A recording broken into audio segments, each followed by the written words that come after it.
walking away. She ran down from her classroom, went down and told the little girls to go back to their class, which they did. She then went back to her class to continue her studies. Then after a few minutes, it dawned on her that she should go down again to KG1 and find out if the little girls were in their class. When she ran down, she only saw one of them. She asked the one she saw, "Where's your other sister?" And then my daughter said her sister had gone upstairs. So she ran upstairs again. And then whilst going through the classroom, she heard her crying in one of the classrooms. When she attempted to open, it was locked. So she started banging on the door for a while. And when it was open, it was this same strange man that she had seen earlier on with my two little girls. There, she only spanked the girl and asked her, "Why are you here when class is in session?" Then she dragged her. The girl is only 4 years, 5 months, not even up to 4.5 years. Just barely learning how to talk and express herself. So she dragged her back to the class. She didn't report anything to the authorities. She only came home after school and reported what had happened to my wife. And then when she reported what had happened to my wife, on that same Monday, my wife tried to touch the little girl there in her private part. Anytime she touched it, the girl started crying. Anytime she tried to touch her private part, the girl started crying. Then she decided to undress her and see what is going on. And there around her clitoris, she saw that the whole place had turned reddish, bloodish.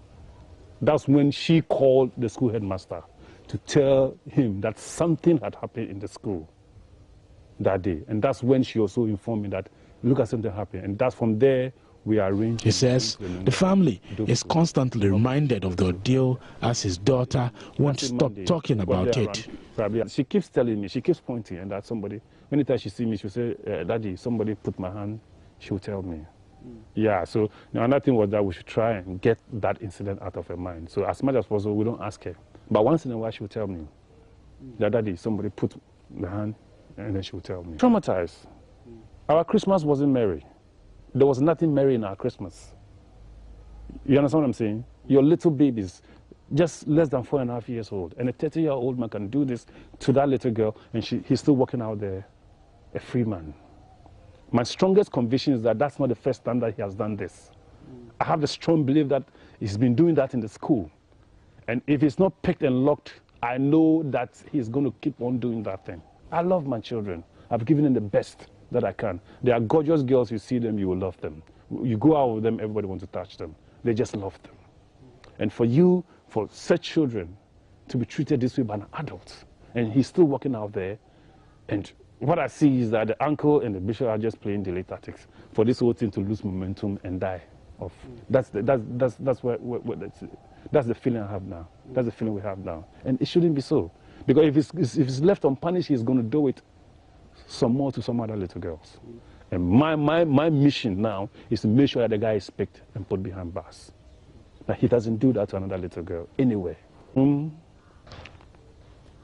Defiled her, touched her in her private parts, you know. When we got to the hospital, we realized that she had inflammations around her clitoris, there's a lot of blood clotting all over the place. Police in Nungwa are yet to arrest the suspect since the incident happened on December 18.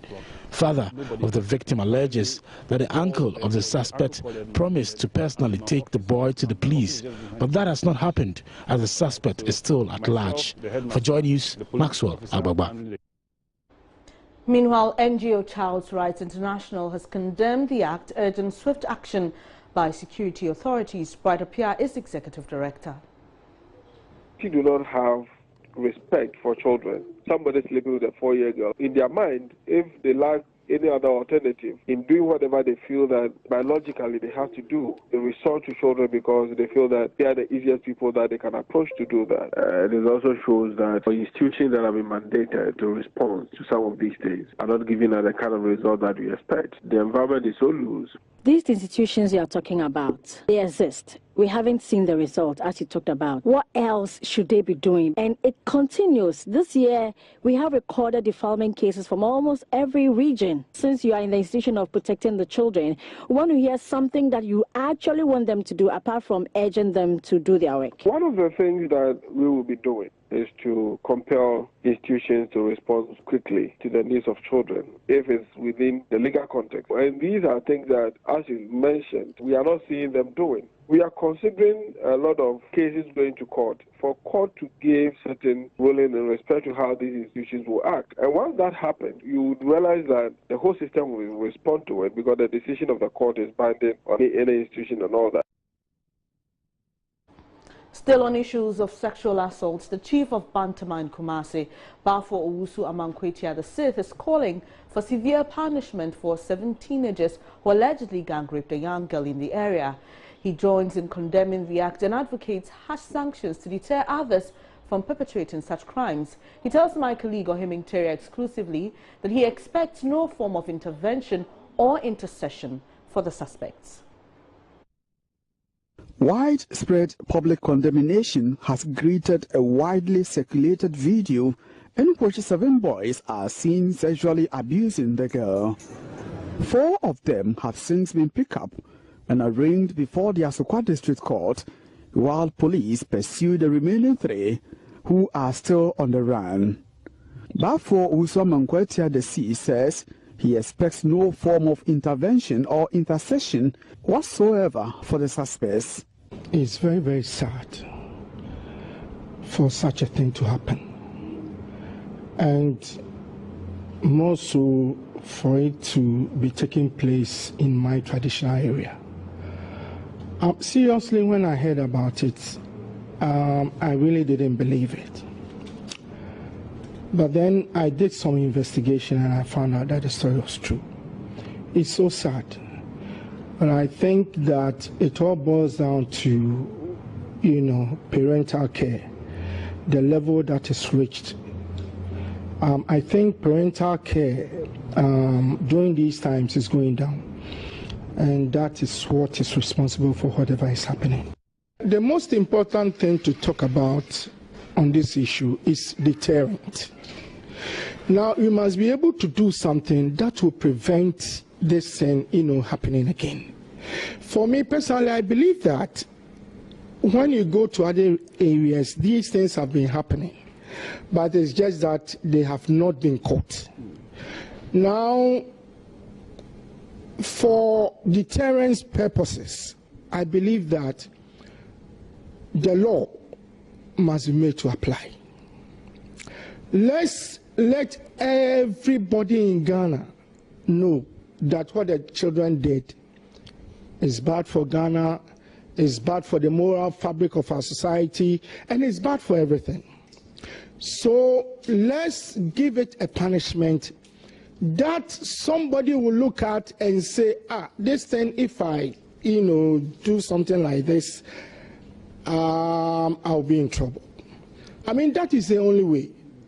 But if we say they are children or, because of that we're going to relax the punishment, I think it's not going to help. For this one, let's do something that will deter our children from, practicing this vice again. Some residents of Bantama, including the assembly member for the area, blame growing indecency among the youth in Bantama on entertainment. They question the community's hosting of programs such as street jams. Bafo Owusu Amankwetia, however, cites breakdown in the moral fabric and values of society propelled by a lack of proper parental care as causes of youth misconduct. The value system of the country has gone down. Now, what we give value to is changed. Previously, when we were young, when we were going to school, when you can't even go to your father.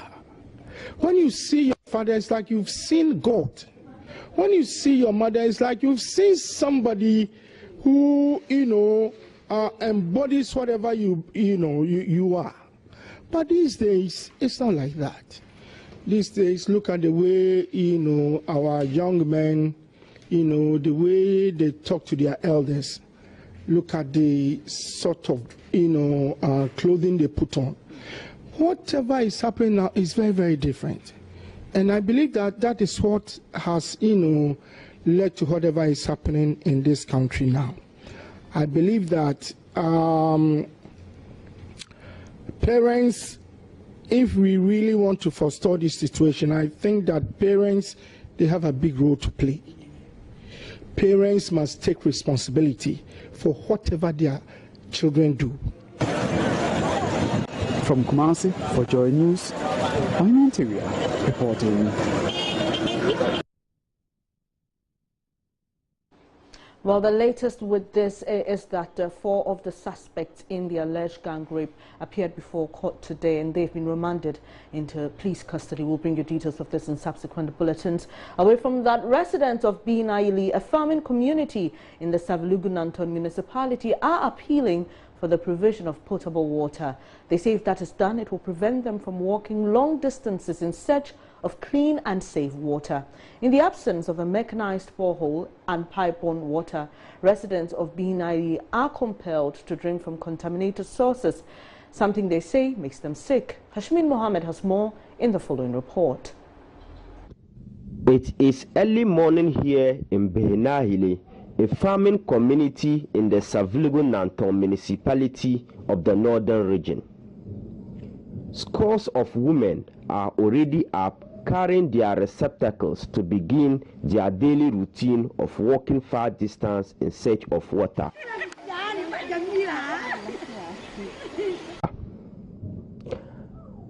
After about an hour walk, they finally find water at a storm drain constructed to link a road from Savelugu to the neighboring district of Kumbugu.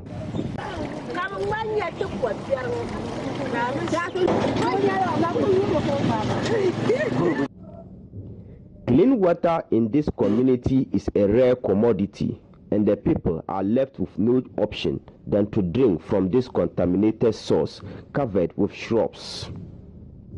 After filling their receptacles, it is time to embark on another 1-hour journey home. Drink the water, they improvise by tying a material round their pot to remove the particles, but the germs are too small to be sieved out.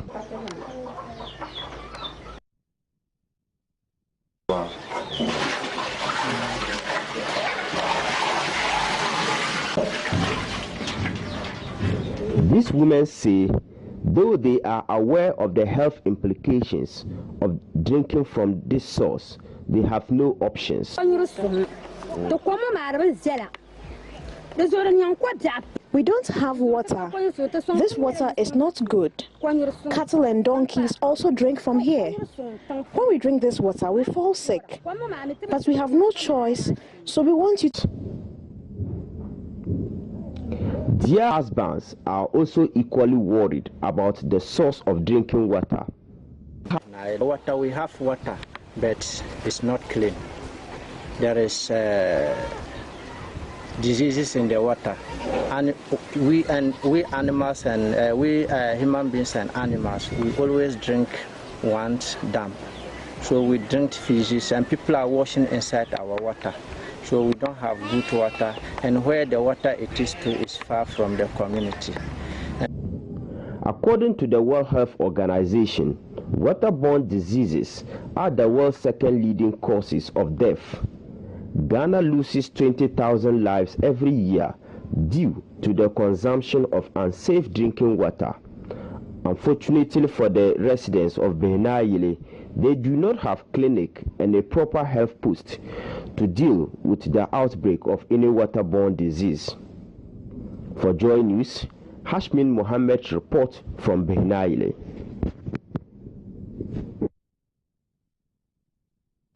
Now, District Chief Executive for Dafia Mabusi Isa has expressed worry over the performance of students in this year's Basic Education Certificate Examination (BECE). He stated that although the results of the 2017 examination saw a marginal improvement from that of 2016, it's still not the best. Nadi Imoro Sanda made the statement at the second ordinary meeting of the Assembly. Joy News' Upper West correspondent Rafiq Salam reports. Addressing the 20-member Defiled Isa District Assembly, District Chief Executive Nadi Imoro Sanda noted that the district has been relatively peaceful and calm. Whilst applauded the people of the district for the relative peace in the area, he urged security agencies, assembly members and traditional rulers to continue to contribute their part to maintain the existing peace and stability across the district. Mr. Nadi Imoro Sanda, however, was not happy about the performance of students at this year's basic education certificate examination, even though there have been marginal improvement as compared to last year. It is sad to note that out of 486 candidates who sat for the 2017 BECE, only 209 passed, while 287 failed, representing 42% and 58% respectively. Again, our overall best aggregate has declined from 10 in 2016 to 15 in 2017. This is not good, especially for a district that has produced many great men and women. This calls for greater dedication, commitment, and support of all of us to stem the tide of this negative trend. One major challenge facing the over 58,000 residents of the district is a lack of major health facility or district hospital for the area. In this regard, Mr. Nadi Imoro Sanda said plans are far afoot to have a district hospital sited at Isa by the end of 2019. Construction work on a 76,000 Ghana cedis laboratory complex by the Assembly is already complete and handed over to the District Health Directorate to signal their intent. I was in Accra from 22nd to 25th October 2017, during which I contacted a number of individuals and institutions from both the private and public sectors with copies of the proposals to solicit support. Thankfully, through this effort, one of the celebrated sons of the district has agreed to single-handedly finance the construction of the outpatient department, which is expected to cost about 200,000 Ghana cedis. Again, from the discussions and the contacts we have been making since my return, the MTN Foundation is likely to take up the construction of either the children's or female ward. Upper West Regional Minister Alhaji Suleiman Al-Hassan spoke of plans by the government to tackle fallen standards of education. We are going to target the child, we target the teacher, and finally also target the parents. So these three pillars, we are fastening out initiatives that we can all put together to improve upon education delivery in the region. Reporting for Joy News, Rafiq Salam, Isa. You're watching Joy News today with me, Bernice Abubaid. We'll be back with more stories. Please stay.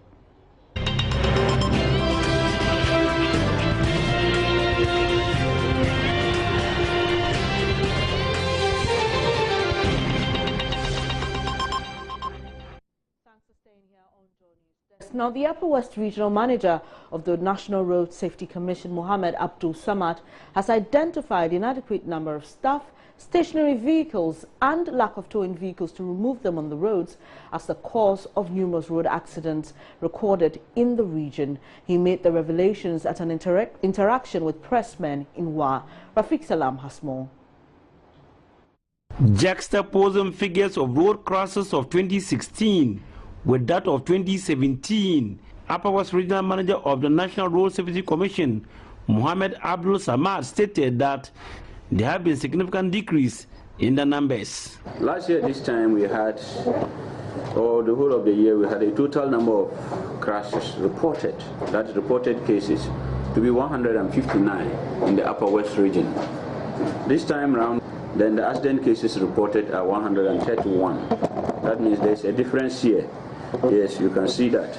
Then the total number of vehicles involved, last year they were 246. This time it's 202. Then if you come to the total number of fatal cases, cases that involve at least a loss of life or more, then we recorded 48 of them. We're talking about the case that, it could be a case, there's one person dying or more. So we say there were 48, and this time it's 45. Then the total number of serious cases, cases that people are hospitalized for at least 24 or more hours. Yes, we recorded 72 of them. This time it has come down to 50. So our prayers is that, just like I said earlier, it shouldn't go beyond this. Mr. Mohammed said the field talk was not without challenges. First and foremost, we realized that wrongful parking and disabled vehicles on our roads without towing vehicles to remove them is one of our major challenges. Then we have lack of staffing at NRAC regional offices. We don't actually have staff. Our number is so small. Then congestion due to increase in population of motor vehicles without a corresponding increase in the road network. So the roads that we know, we still maintain them. And for example, if you go to DVLA now and ask them, motor vehicles, not just talking about all the motorcycles alone, they registered over 7,400. Then excessive speeding is one of our main problems. And use of hard drugs by Kambu drivers or riders. When we say use of hard, I know it's a strong one, but we see that our young guys who are using this tricycles, which are actually not permitted to even do commercial business, some of them, they take things we call like tramadol and the rest before they even use this, which is not the best. Then unwillingness of majority of motorcycle riders to wear crash helmets. Overloading, interference with law enforcement, use of mobile phone without whilst riding or driving, poorly maintained roads, and presence of many hazards on our roads. He added that with few days left for the year to end, they are working around the clock to ensure that the region has an incident-free Yuletide. Reporting for Joy News, Rafiq Salam. Now, the hearing impaired in society are calling for social inclusion. In an interview with one of such persons in Zino in the Katamanso district, Kwame Amponsa laments the discrimination meted out to them by the hearing public, cast them to the background as if they don't matter in society. He adds, but for their communication challenge, they have the ability to do everything as human beings and should be accorded the needed respect and dignity, particularly with regards to job placement. He spoke through a sign language interpreter who is bridging the gap between the deaf and the hearing in his community. Big challenge. This is how it happens. When the hearing sees a deaf person, for the meantime, maybe I don't know you are a deaf person. So when I get close to you and I know that you are a deaf, I feel like, hey, now we're in sway. You see, when a new customer comes even here, a new customer comes here, they are like, hey, then it's not really looking for moving here. You see, so like the respect or the hearing is happy with the communication barrier. Still, they like to maintain it. So I would like everyone to come on board and know that we are all one. A deaf person, the only thing they can do is to hear what you are saying, but they can do whatever you want them, and they can do whatever you can.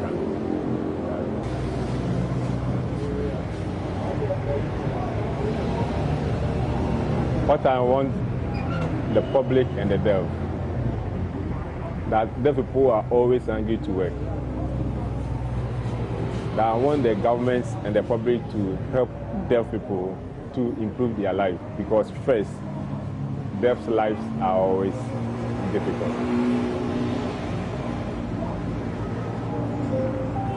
I want the hearing, the public to also learn sign language.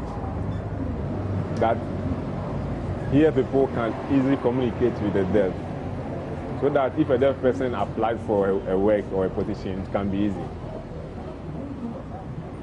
Why? Because many organizations find it difficult to communicate with the deaf. That's because we can't hear.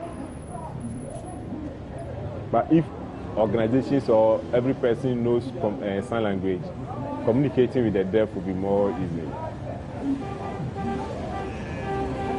It doesn't mean that because we are deaf, we are more ignorant. No. It's very wrong to ignore us. You can welcome most deafs to work in your community, that we can be successful. No deaf in Ghana here has ever been successful. So I'm pleading to the government and other organizations to accept devs in their workplaces.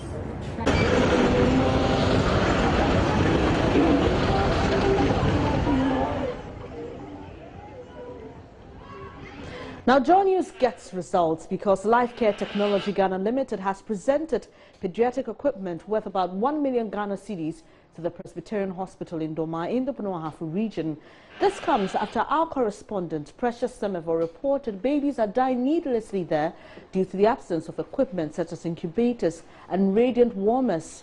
Handing over the items to Joy News, the General Manager of Life Care Technology, Bishop Fuad, commended the Joy News team for highlighting the plight of the babies and promised to donate more items in future. In 2015, Joy News reported the Presbyterian Hospital in Doma in the Bono-Ahafo region was recording fertility figures of premature babies at 19%. Today, the figures have dropped drastically to 7.3%, a situation hospital authorities say will improve further in the coming years. Handing over the items to the hospital, the General Manager of Life Care Technology, Bishop Faude, commended the Joy News team for highlighting the plight of the babies and promises to donate more items in the future. On the 19th of April 2015, I heard over Joy News that Doma Presbyterian Hospital lost in this month 19 babies. So with the collaboration with our partners in Germany, we decided to donate 3 infant incubators, 3 patient monitors, 2 radiant warmers, 2 phototherapy, and 1 bilirubin, as well as 1 neonatal ventilator. Those equipment costs around 1 million Ghana cedi to save lives, as well as it's our part of our social responsibility towards Ghana and towards our customers here in the country. Before March 2018, we are going to donate extra 10 baby cots instead of those wooden baby cots, so that it will help the NICU to perform better. Our future plans toward those equipment that we have given the hospital 2 years warranty, and we are going to send engineers to maintain those equipment every 3 months to be sure that the equipment are working efficiently without any problems.